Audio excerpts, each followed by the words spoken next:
And the supporting actors is Kim, Ann, Shaira, and Sabeliano, and EJ. Segala pala na itsura kabalo ng mga albular yung siya. And then, introducing our narrator, Lorraine Redco. So, let us begin.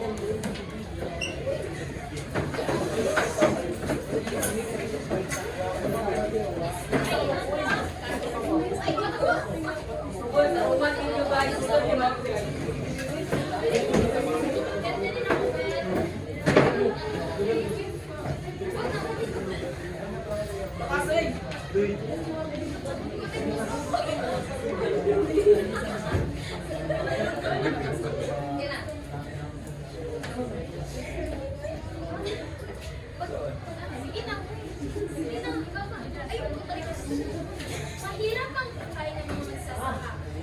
Ngunit sa kabila ng kahirapan ito, nakayanan pa rin ng pamilyang Madrigal na maglabag ng pagkain 3 meses sa isang araw. O, halina kayo dito, tapos kayo magkain nyo. Mamaya yung ginagawa nyo.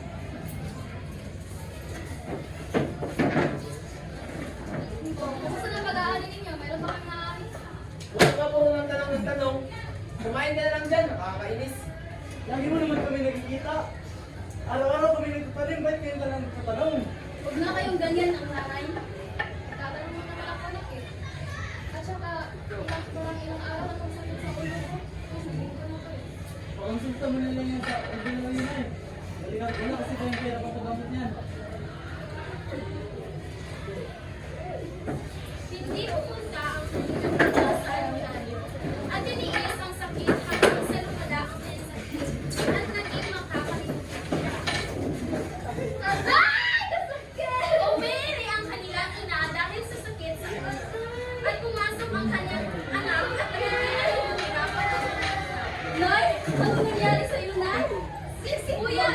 Si Nanay! Nay, ano nangyari sa iyo? Sino ba kayo? Bakit kayo natutulog sa pamamahay ko? Umalis na kayo! Alis! Nay! Kasi...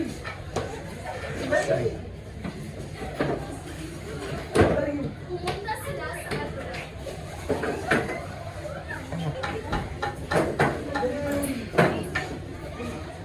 At pumunta sila sa albularyo. Saan niyo ba ako dadalhin? Sino ba kayo? Hindi ko kayo kilala. Ano ba to? Ang mampating yung nanay ko kasi... Anong nanay? Pagit ko nga eh! May halay ko kasi lang eh. May sakit sa utak. Okay nun. Ano sakit sa utak? Ano bang pinagsasabi niyo?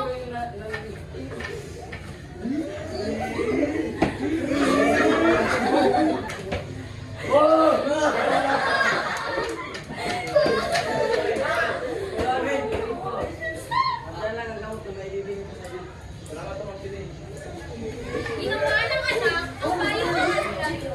Pero lumala ang lagay ng kanilang ina. Pero nang hingi sila ng tulong sa Senyor at Senyorito ng kanilang panglayo, hindi nila napagtanong na salbahis pala ang Senyor at Senyorito. Oh, anong ginagawa niyo dito? Mahingi po kasi kami ng tulong, senyor. Isang buwan na may sakit sa utak ng aming nanay. Sa lahat ng tao dito sa barangay, ako lang ba nakikita niyo? Oo. Umalis na nga kayo dito, mga mahihirap! Mga poor.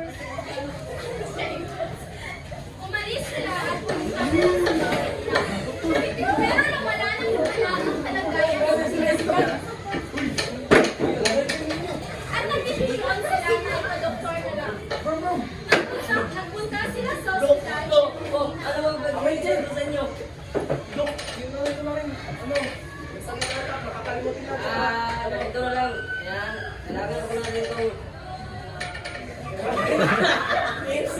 Oh, sorry. Imalay! Pagkatapos sa test, nalaman nila na Nagawin ko stage din 4 cancer. Stage 4 na ang cancer sa temporal lobe at pinalagyan sa utak ang kanilang. At wala naman silang pera ay paggamot ang kanilang. Dahil mahirap lang ang pinalauna